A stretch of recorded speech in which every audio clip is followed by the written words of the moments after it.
And I'm going to do that with a cherry tomato bomb, which is a peeled cherry tomato that's soaked in straight bourbon. Oh. Welcome back to another edition of the Hops and Spirits Bar Conversations podcast. I'm your host, Jonathan Green, and we're in the midst of Whiskey Weeks 2021, and we have a special guest. She'll be joining us here in just a second. Well, she's technically here if you're watching. Chef Ouita Michel, who owns many restaurants in Central Kentucky and also has a new cookbook that is out and that we're excited to talk about. But right, like I said, it's Whiskey Weeks presented by Nose Your Bourbon. And if you don't know what this is, it's a nosing kit to help you figure out all the nuances, all the different notes that comes in bourbon. It's something that has really helped me, especially as I'm still learning all of this and kind of getting a better grasp of what all I'm smelling. It's a great kit. I highly recommend it. Check them out on Etsy, or they now have a brand new website, Nose Your Bourbon, Nose, yourbourbon.com. And guess what? We've got a giveaway with them soon. So stay tuned to all of our social media at Hop Spirits, all one word, on Instagram, Facebook, Twitter, and TikTok. You can also find us on YouTube and our brand new website ourselves, hopspirits.com. Like I said, it's Whiskey Weeks, and we're here to talk with Chef Ouita Michel. Chef, thanks for joining us. Well, thank you for having me, Jonathan. I'm thrilled to be here. Well, we're thrilled to have you. And for those that don't know, like I said, she owns several restaurants in the greater Lexington, Kentucky area, Central Kentucky, kind of good home cooking restaurants. She also has a cookbook out. I think you even have a bourbon club. Am I missing anything else that you're doing these days? We have a wine guild, a bourbon club. Yes, we've got all kinds of things coming. We have a new website coming out. We're getting ready to launch based on content that we're developing around Central Kentucky's food culture. So yeah. Just a few things. Yeah, just a few. Oh, and I forgot to say, she's also an award-winning chef as well. James Beard nominated multiple times. So she's really good at what she does, if you haven't figured that out as well. I guess my first question for you is, because we talk about all the different things that you're doing, and what's the hardest? Is it running a kitchen, owning the restaurant, or is it even writing a book? What's the hardest? Well, I don't run the kitchens anymore. In 2016, when we opened Honeywood, I got some professional advice that you can run your kitchen or you can run your business, but you can't do both. And I really wasn't doing both very well. The only kitchen I was trying to run was the Holly Hill Inn kitchen. And so I took that to heart and kind of did restructuring. So despite what people may think, I don't flip every burger. I'm not tossing every pasta. We have 200 employees and 7 restaurants, a big events business. So it's our little company. It's a small company by many standards, but for me, it feels like a big company to run. But running a kitchen is no easy feat. I did run the kitchens for many years, and my hat is off to the chefs that work for us. It's tough, but it's also just, I don't know. It's my passion. I absolutely love it. When I don't know what to do, I go into the kitchen and cook. I love cooking. I cook every single day. Sometimes I'm cooking in one of the restaurants, and sometimes I'm cooking at home, but there isn't a day that goes by that I'm not cooking something. But writing the book was super hard. And I have 2 wonderful co-authors, Sarah Gibbs, who wrote all the recipes. So when we started this book out, we had all the restaurant recipes, but they were like for 25 gallons of chili, and, this makes 10 dozen scones, and this will make 3 hotel pans of brownies. So she had to work all those recipes down for a home cook. And then we had to go through a long, very lengthy testing process to make sure that they worked correctly and that the instructions were written beautifully. And she did that. And we had an editor partner in Jeannie Groff, who's also our co-author, who just did a beautiful job on all the copy editing, as well as moved our project along. She wrote some of the narratives with me. And but it was hard. It took 6 years to write that book because we kept opening restaurants and, Because you stay busy. You just stay busy. Nothing wrong with that. Now, when I'm doing research and things, every now and then I find some interesting facts. And one was this that I guess I never thought of. But you were a political science major, a debate team member at, I believe, University of Kentucky, right? and were the Yes. second woman to win a national debate championship back in 1986. Yet you Mhm. became a chef. How did Yeah. that happen?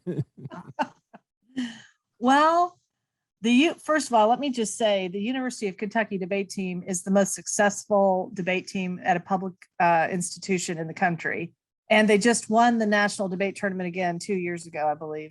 So they're an outstanding still to this day. And they're one of the oldest debate programs. It used to be called the Henry Clay Philodemic Society when I was a member, but it's now the UK debate team. And I'm so proud to be an alum of that team. And we had a club. So one of the great things about college debate is you travel all over the country. You go to Boston, you debate at Harvard, you debate at Dartmouth, you go to Georgetown, you're in DC, you're in Chicago, you go down to Atlanta, out to Kansas, you're debating all across the country, just like the basketball team. And so in every one of these cities, we would go to a great restaurant. So when I was an undergraduate, so in Boston, we'd go to Legal Seafood and eat lobster. Now we had to pay for our own meals. I'm just to be clear, we weren't getting treated to lobster by the university. But that was a special occasion meal. But we would often go to like Greektown in Chicago. We had a little Indian restaurant we liked to go to in Boston. There were just these places, and I began to really fall in love with food culture. In the summer times, when you're a really successful college debater, you teach debate camps. So you teach high school kids how to debate at these really great debate camps, and one of which was at the University of Michigan, which was wonderful. And I taught there many years, and we had a club called the Best Stomachs of Debate. And it was a dinner club, and we cooked for each other all the time. We lived, and we tasted wine. We had a wine of the day, and we would buy a different wine and taste wine. And some of those friends have been with me for many, many years, and many of them are investors in our restaurants. That's amazing. And I just also love that. I feel like you guys were just living a great life. Well, I mean, you are still, but I mean, that sounds like a great time. Wine of the day, cooking for each other. I mean, that just, like you said, good memories and things that, now have continued to stay with you guys and stay connected. You mentioned, before that you've been working on this book, or well, it's out now, so I'm sure it's a relief. But it took over 6 years. Why did you decide to do a book first off, and then a cookbook at that? Well, I have. Let me see. How do I want to answer this question? A few years ago, I would say 10 years ago, I stopped thinking of myself as a chef who was looking for a nationwide audience. And I started thinking about myself as someone who is an integral working part of Central Kentucky's food culture. And I wanted to represent that in everything that I did. I mean, and it doesn't mean old school all the time. I definitely have served thousands of gallons of soup beans and a lot of cornbread in my day, but I've also really loved what our farmers are growing. And I love really interesting ways of cooking what our farmers are growing in Central Kentucky. We have a farming community that's second to none. So it became very important to me to represent this place. This is where I live. My family lives here. My daughter's born here. I've lived here since I was a child. And so it just became very important to me to do that. And a cookbook is a natural way to extend that reach and not just keep everything into a restaurant kitchen, but show people how they can make these things in their own home. And it's a document of what we were doing in these restaurants. Now, this cookbook, just a few miles south, is comprised. It's comprised of recipes from Wallace Station, Windy Corner, Smithtown Seafood, some Zims, and some from a little sandwich shop that we had at Woodford Reserve Distillery for many years called the Glens Creek Cafe. That's unfortunately, because of COVID, no longer there. But I wanted people to see what we were serving at that time. I love those old those books that you find sometimes of old Lexington restaurants, the restaurants of my childhood, the Coach House, Cafe Chanton, the Canary Cottage, all that stuff. I love those. And so I think of this book in that way, that it's good for home use, but it's also a document about what we were eating now in this place. Well, and I was going to say, I find it really cool to see you, uh, in some sense, be willing to share those recipes, because in a past job that I had, we would do fresh ingredients page in the paper I was at, and sometimes people would be very anti giving out a recipe, and I'm like, you don't have to give out your secret sauce recipe, just maybe your favorite mom's recipe. And some people were hesitant to do that, but you kind of embrace that. Why do that?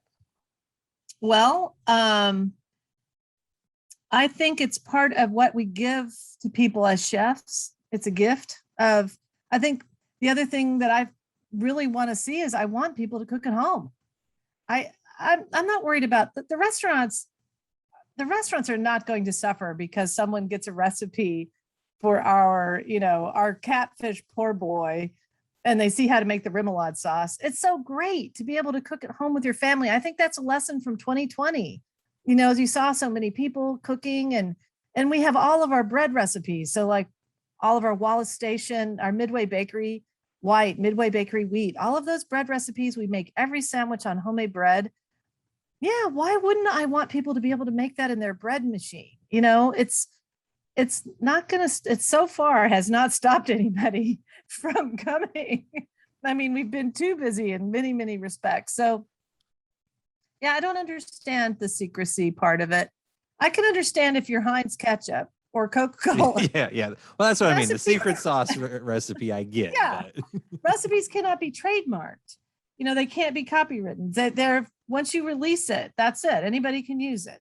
And so you have to keep it. The only way to protect it sometimes is to keep it secret. But I'm not reinventing the wheel.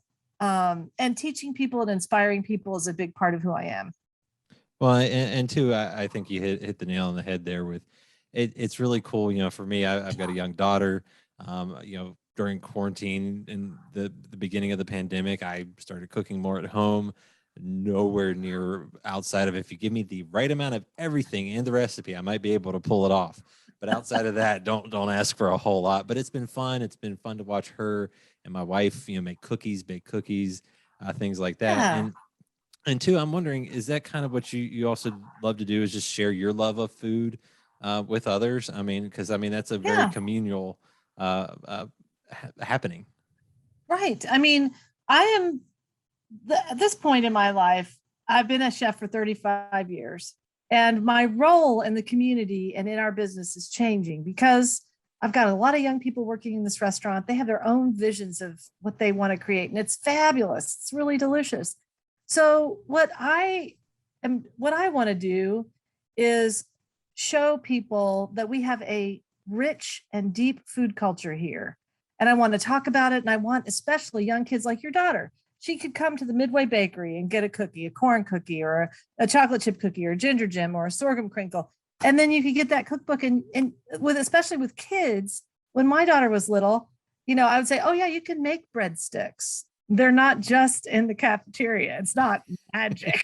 You can actually make them. And guess what? You can put cheese inside if you want to. Yes, you can actually make a stuffed breadstick. And for kids, they're just like, what? This is so crazy. And so I think especially for the next generation, cooking is a gift that you can give to yourself and to your family.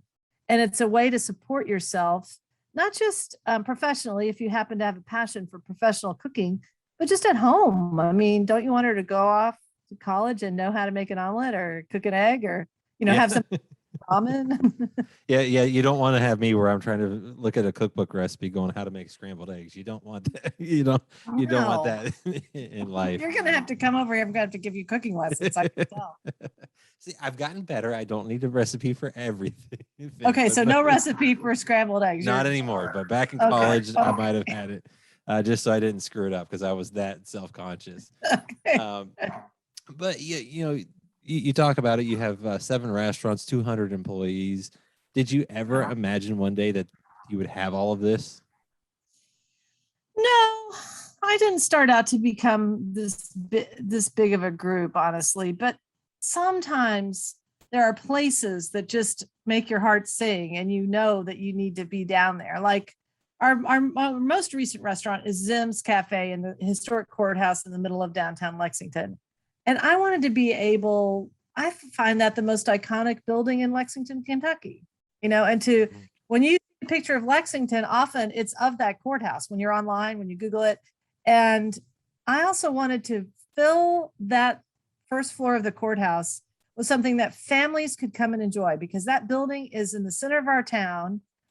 It's beautiful, and kids should be able to run through the halls screaming, and they should be able to come there and have a wonderful time. And so I wanted that diner kind of feeling there for the downtown community, for the business community at lunch, but for families on special occasions when you're coming to the ball game, because it's so cool. It's such a cool building.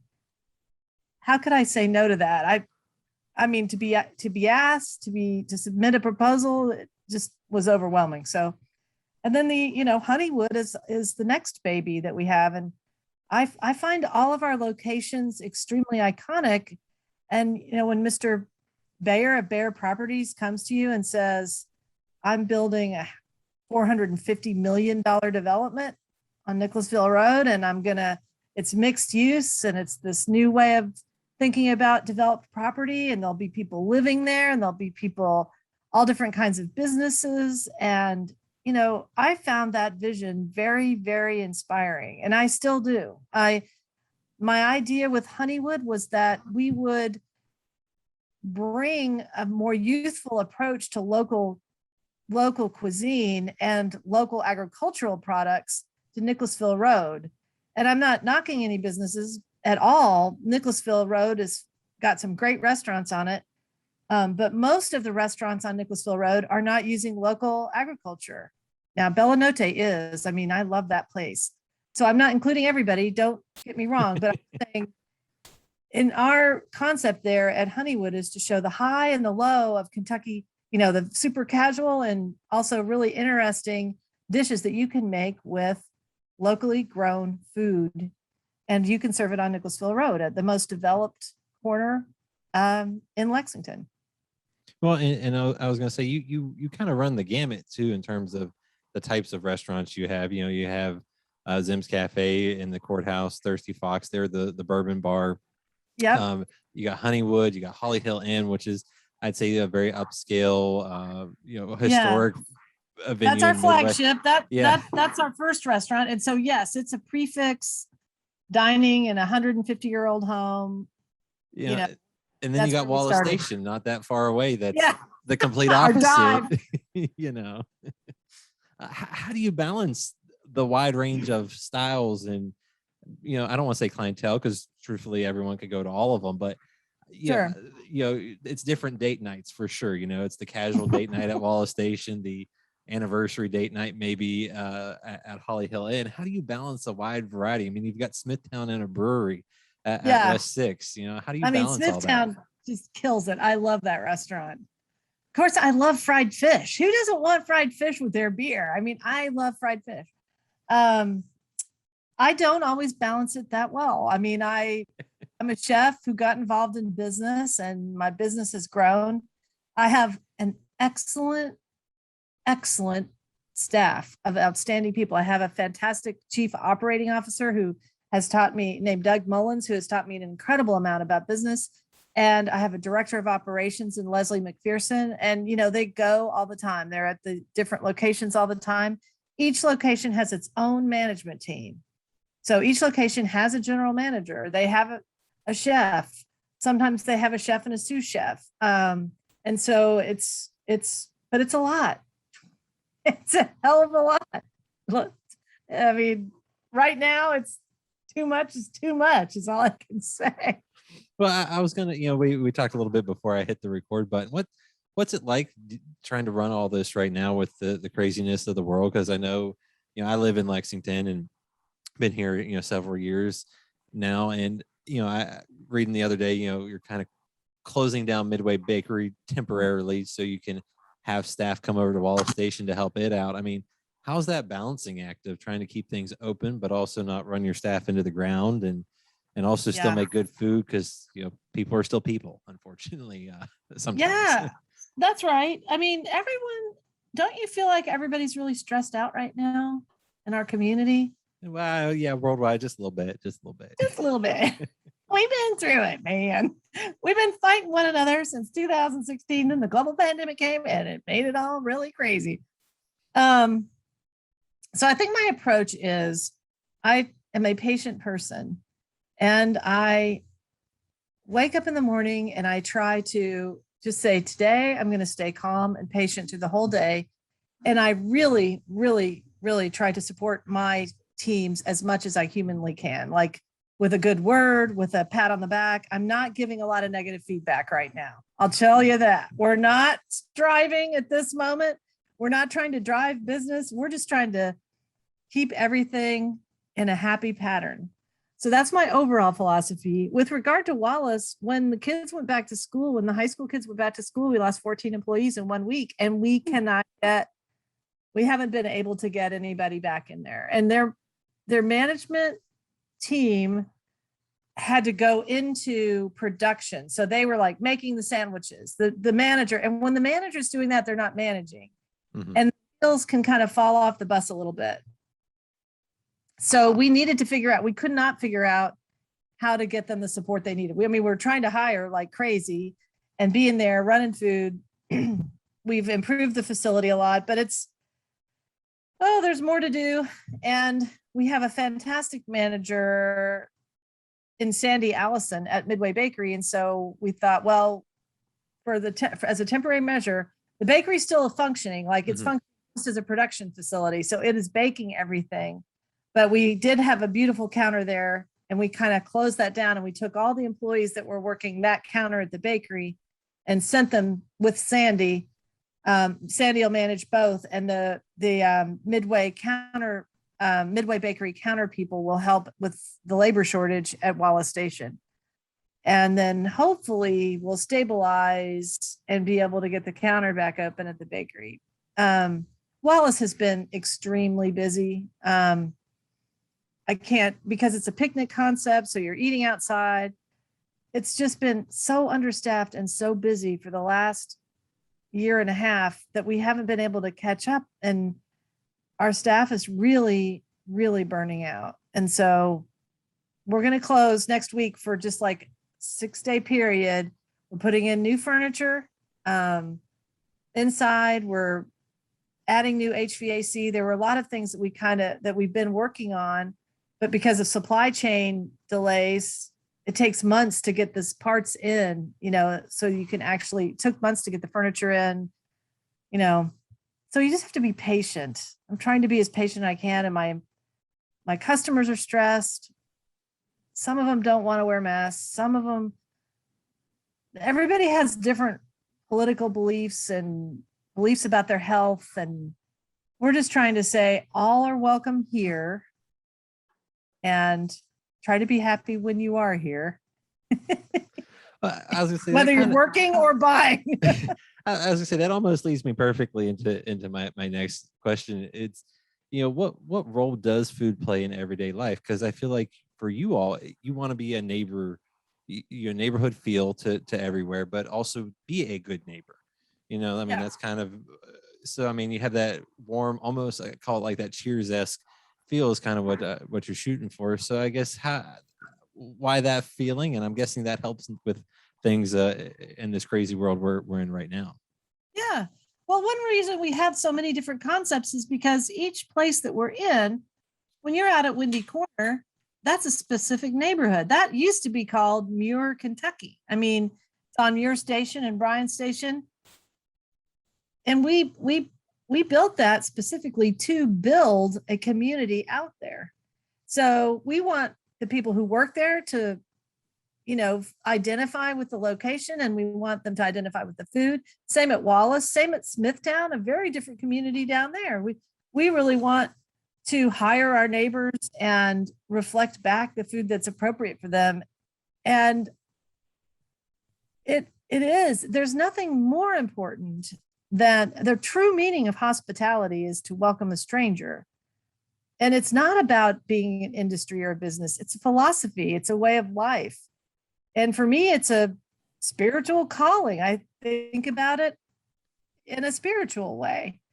And I didn't always, but it really, when I was in my late 30s, early 40s, I realized that it's it is a part of my faith and my, and I hadn't thought of it in that way before. So being a good neighbor is vital. I think restaurants, the independently owned restaurants and even corporate restaurants, I think we're great neighbors.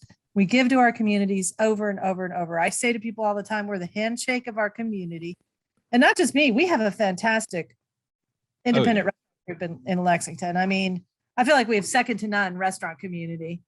You think about BHG and Malone's, they do that free Thanksgiving dinner every year. I mean, really people really reach out and they support God's Pantry. They support Food Chain. They support Nourish Kentucky. They support really a lot of charitable organizations in Lexington. So, and our community supports us back. When we went through shutdown in 2020, the community rose up and supported the restaurant community. Like it felt so great. And it was so great.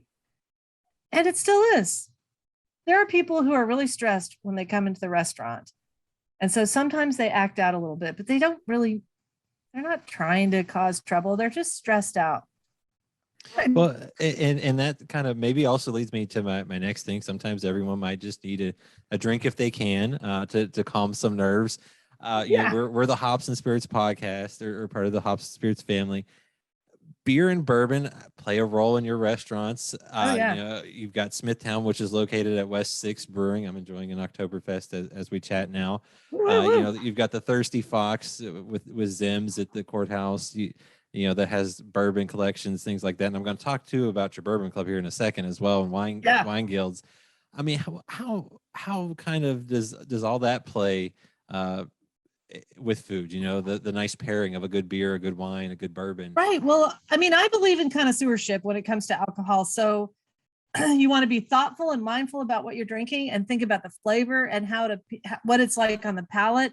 And it's made even better by pairing it with you can use flavors to pair in a cocktail, but when you're pairing wine, and I think bourbon too, that's what makes it really fun. That's what makes connoisseurship fun, to learn. That's what's great about bourbon, is learning the whole story of bourbon, learning about who all the distillers are, how they're all related, the bourbon family tree. That's really exciting, interesting. And the same thing is true about wine for me, because wine is the ultimate agricultural. It's the pinnacle of agriculture. You got the viticulture, it can be divided into like 9 by 12 plots, and the grapes here can produce a different wine than the grapes over here. And you have winemakers who are actually doing that. Same thing is true with the hops. Look at the Brewgrass Trail and look at our craft brewing industry in Lexington, and how lucky are we? I mean, and everybody has an individual interesting spin about their beer, or a specific beer that they do great, and I love it. I mean, I just think, but the key is when you marry it with food, then your palate really starts to develop. And even if you're not eating and drinking at the same time, it helps your palate create palate memories, and you find flavors in either the bourbon or the beer or the wine that you didn't find before, because you're consciously thinking, okay, is this going to be great? Is this bourbon going to be great with a toasted hazelnut? Is it going to be great with orange zest? Is it going to be great with cranberry? If it is, why? And then what can I bring to the table for it to how can I elongate the finish? How can I look at the fruit? How can I, pair with the IPA? What am I going to put with that IPA? This is smacking me across the face, right? I was going to say, and nowadays with all the different finishes and bourbon and so forth, it kind of, it's almost like a sandbox. You get to play with so many different things. And then, I mean, I know even at Smithtown, I think the beer battered fish, does that use West 6? Yeah. We use West 6 beer in all of our beer batter. We soak the catfish in the cerveza. So we get Kentucky catfish, all from Lake Barkley. It's all wild caught. That goes into the cerveza. And I can't remember what beer we use in the beer batter, but we have big growlers. They're actually at this point almost 10 years old that we got a long time ago when we first opened, and we just take them over to the bar. They fill them up for us. The beer cheese has all got Wessex beer in it.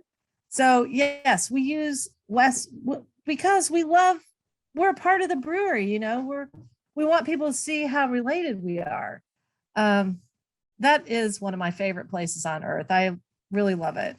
I was gonna say I enjoyed it as well, but too, it kind of goes back to just how well you guys do at sourcing locally and integrating locally, because you can source, but it's also another thing to then integrate even further, with beer, bourbon. I mean, you even being out at Woodford there for a while and so forth, just integrating everything. I was at Woodford for 10 years. I mean, I was at Woodford until COVID struck. But their food service has not quite returned. They're allowing people on tour now, but they haven't started food service back up. And honestly, I had to contract because I love Woodford Reserve Distillery and I love the bourbon. I know a lot about that specific bourbon because of so many years working with Chris Morris and tasting. I've tasted every brand extension. When I started at Woodford, they just had Distiller Select. And there was no Masters. There was Masters collection, but it was different every year. And then the first Masters collection that I remember was the Toasted Oak. That became Double Oaked. Okay. And then the rye was a Masters collection. Then they bottled the rye. So it was very interesting to see all these different line extensions roll out, and a lot of fun. I wouldn't have traded it for the world. I mean, I really got an education about the history of bourbon, about tasting bourbon. Chris is an incredible guy, and he's an amazing resource. And then his assistant distiller Elizabeth McCall is the same way. They're brilliant at what they do. I mean, they're not just they're chemists. They're not just it's not just a random thing there. They're really good at what they do. Well, and I must say I enjoyed my chat with Chris a while back, and just hearing the amazing story of Woodford. Now you talk about being able to taste everything. You had the wine guild. You still have the wine guild at Holly Hill Inn, correct? What made you do a kind of expand and go to the Bourbon Club with the Thirsty Fox and everything? Well, we have a bourbon. We have a bourbon master named John Coffey, it was John's idea. He is wonderful. And he knows a lot more. I know a lot about bourbon, and I feel like I have a great depth of knowledge on pairing food and bourbon together. So I'm a good taster. Mm-hmm. But no, I don't have the same industry breadth that John really does have. And so we just had some fantastic conversations, and we have 150 probably climbing bourbons out there. And we felt like we could bring something interesting by working together with our bourbon club. We wanted to have a culinary spin. And not everyone has, unfortunately, because I've just gotten so crazy. But this next one is at the end of the month. And we're doing 2 different kinds of country ham and 2 different kinds of bacon. So we're going to do a prosciutto country ham around local melon, and we're going to do a broadbent country ham kind of traditionally with a blackberry bourbon, a homemade blackberry bourbon jam and biscuit. And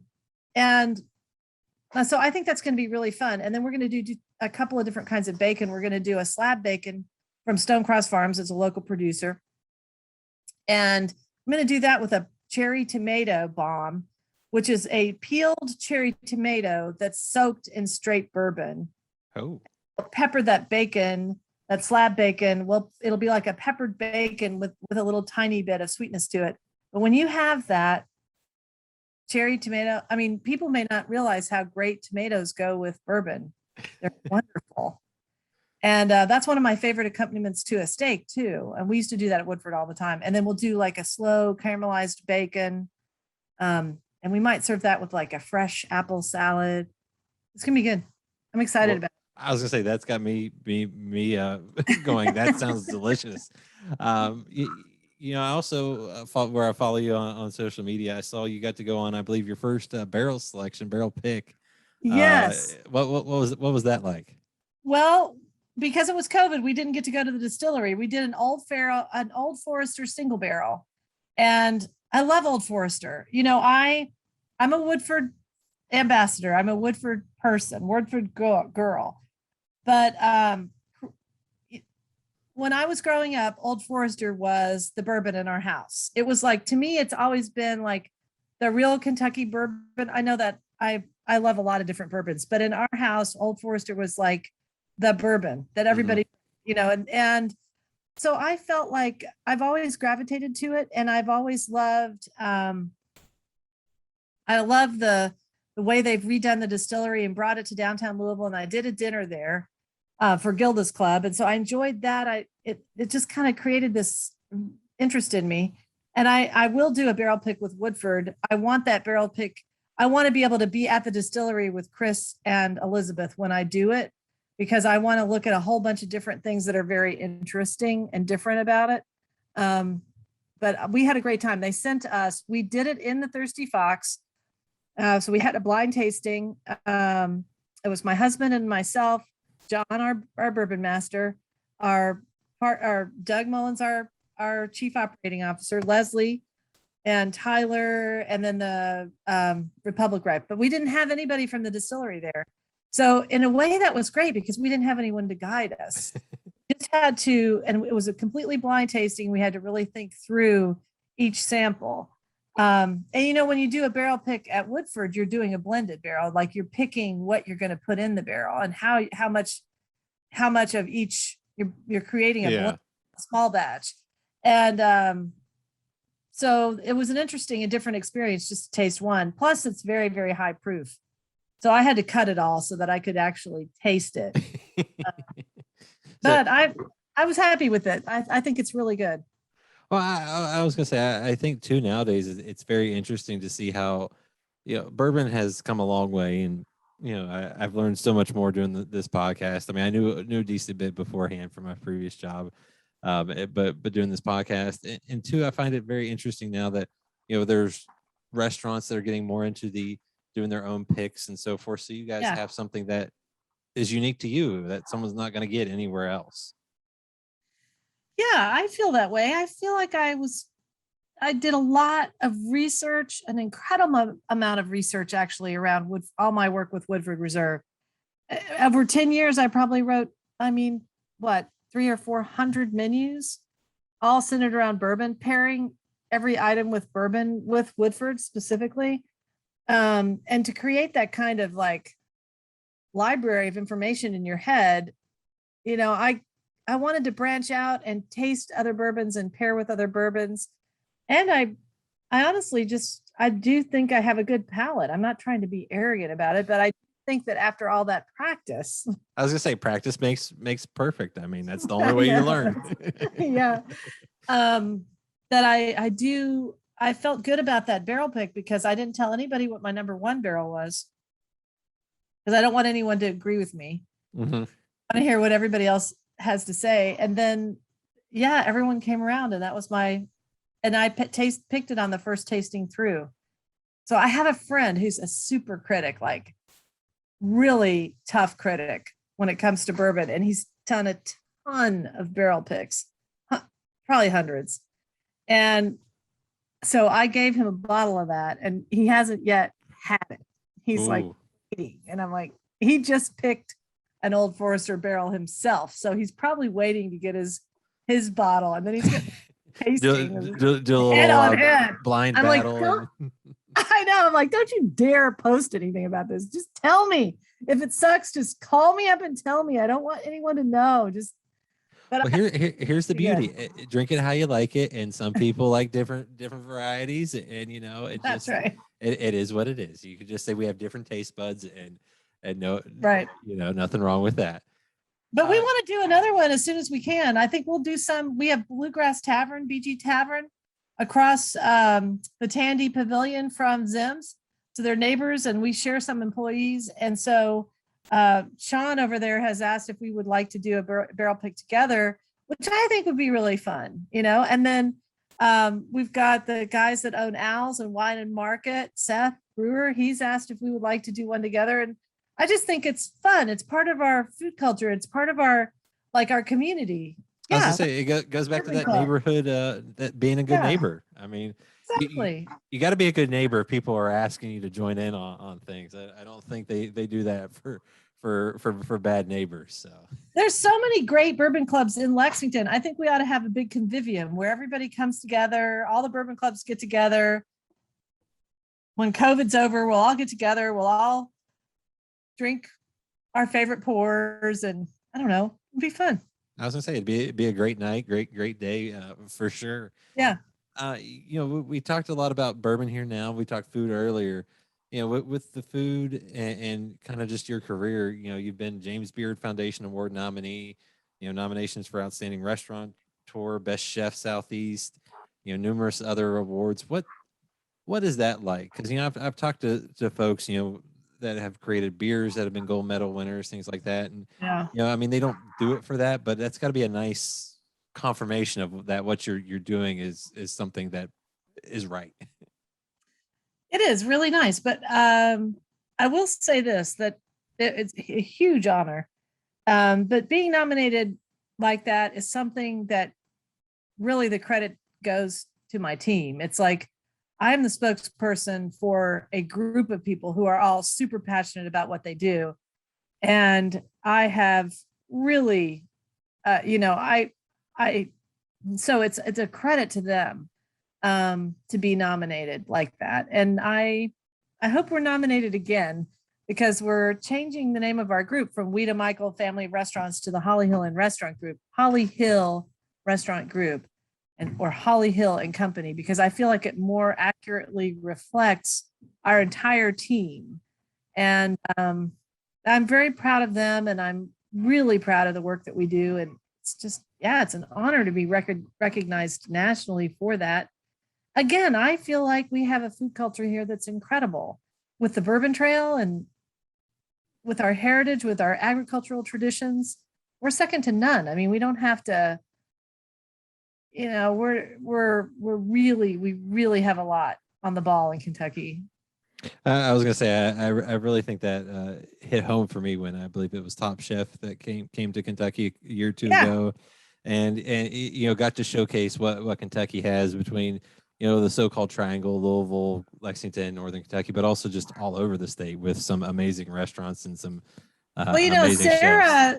Sarah that got to the finals there, she's from Paducah, and her restaurant there is called the Field House. And Jonathan, you need to Freight House. I'm sorry.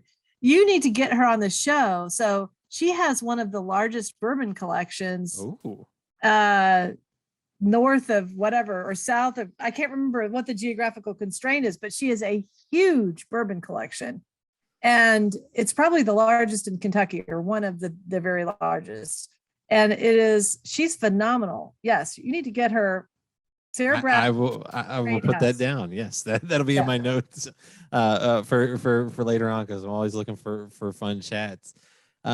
You've done so much in terms of opening different restaurants. Obviously now things are kind of I'm sure things are moving forward, but at the same time you're trying to stay afloat. What's next for you all right now and for you? Well, I have another book that I want to write. I'd like to write a book about the Holly Hill Inn, and a book that's not about our casual restaurants, but it's a little bit more about maybe an autobiographical cookbook in a way. And we are launching a new website that's going to be content based.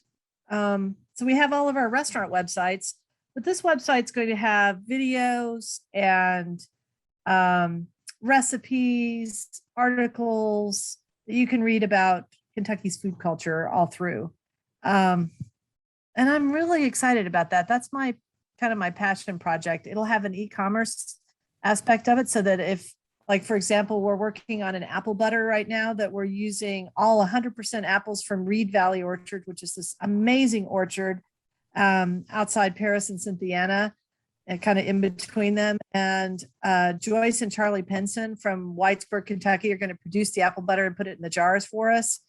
So things like that we are curating, especially for people to get a true taste of what our food culture is like. I'm really excited about it. That's what when my time begins to clear from all of the restaurant operations that we've all been 100% dedicated to, if we can calm things down and get into a happy pattern, that's really where I want to spend my time. Well, that sounds like an amazing thing to share, to kind of give back the knowledge that you and your team has been able to gather all these years. We talked about the book at the beginning, Just a Few Miles South. What can people expect when they grab that? Because I think I was reading it, I don't know if it was one of the other podcasts you had talked to when it first came out earlier this year. You kind of want it to be the most earmarked book, dog-eared copy in your kitchen. Yeah. Well, you were talking about your daughter earlier. I think that's the kind of cookbook that we wrote, that it's got our bourbon chili in it. You want to make pimento cheese? It's got the Wallace Station pimento cheese. You want to make Benedictine? It's got the Benedictine in it. You want our remoulade sauce from our oyster poor boys? It's in there. How to fry catfish, how to fry chicken, how to make our breads, all of it, all of those recipes are there. And they're great recipes for kids. So like if she wants to bake cookies, our jumbo chocolate chip cookies in there. If she wants to make a quiche, or there's a quiche recipe. So it's a great intergenerational cookbook. And we're proud of the recipes because we spent a long time developing them and researching them, and they really work well. And it's a fun read. So it tells the story of, Steve Rose, who was one of our first employees we hired at Windy Corner all those years ago. It's his grandmother's recipe for red eye gravy, and then his biscuits and gravy recipes in there. Sean Willoughby, who's our chef at Windy Corner, it's his meatloaf recipe. Ethan Bowling, who's our chef at Zim's, it's his guacamole recipe that goes on the Santa Anita Club every time you eat it, or the Santa Anita burger. So it's all those. It's fun because it's the story of all the thousands of times we've made these recipes and the hundreds of people that have produced them in our different restaurants. I think you can kind of feel them in that book, which I love. Well, I was going to say, I know reading through it, I mean, I worked in Madison County for a good while. So I believe Bill Best, who's been known to collect seeds of all sorts of tomatoes and other things, so it's got just the interesting people too of just kind of the food where do we get here. Our sorghum? Right. Bill Best is referred to, our country rock sorghum, all of our different producers. Smithtown, Stonecross Farms, we've had this long alliance with Patrick Kennedy. He does all of our hamburgers. Every hamburger we sell in any of our restaurants is a Kentucky proud burger. It comes from Kentucky, and it's processed in Kentucky. It's ground in Kentucky. And I think it just makes a big difference in the flavor and also keeps all that money right here at home. I mean, I'm proud of that. Well, and I believe you should be, because you've done an amazing job. Every restaurant that I've been to, I'm not saying this, I've told this to many people. I'm not saying that because you're on here. I'm saying it because I've actually gone to them, enjoyed them. Wallace Station's only a couple miles from my house, and that's an easy pickup on some nights. And I just enjoy all of them. The book is through University Press of Kentucky. Where else can they find it? I'm sure on your website, anywhere else? Yep. You can go to OuitaMichel.com. It's also available at all of our restaurants. It's on the shelf at every restaurant, but also it's at Joseph Beth. Support your local bookstore. Get on out to Joseph Beth. They have so many great things out there. I absolutely love that store. And it's also at Barnes and Noble. And so if you're on one side of town, go to Joseph Beth. If you're on the other, you can hit Barnes and Noble. And those are and it's also there are several bookstores in Louisville that have it. The Keeneland Mercantile Store downtown has it. LV Harkness has it for gifts. So I'm just so happy that the Midway Museum store in Midway has it. So it's out there, and it makes me very proud that all these retailers in our community are selling it. I really appreciate it. Well, and folks, even if you're not in Kentucky, perfect gift to get anyone that enjoys a good home cooked meal. Lots of good recipes in there. Just a lot of good knowledge being passed on Remember, we're in the midst of Whiskey Weeks 2021, presented by Knows Your Bourbon. A lot of fun coming up, including some flight nights with some Kentucky folks, Barrel Bourbon, Stellan Bourbon out of Louisville. Don't forget to check out our first episode of the month with Dan Kidd, Heavy Bourbon. A lot more fun to come. Stick around. You won't want to miss it. Chef Ouita, I truly appreciate it. And like I said, this was a pleasure of mine. And I love all the work that you have done and continue to do. Thank you, Jonathan. It was wonderful to be here.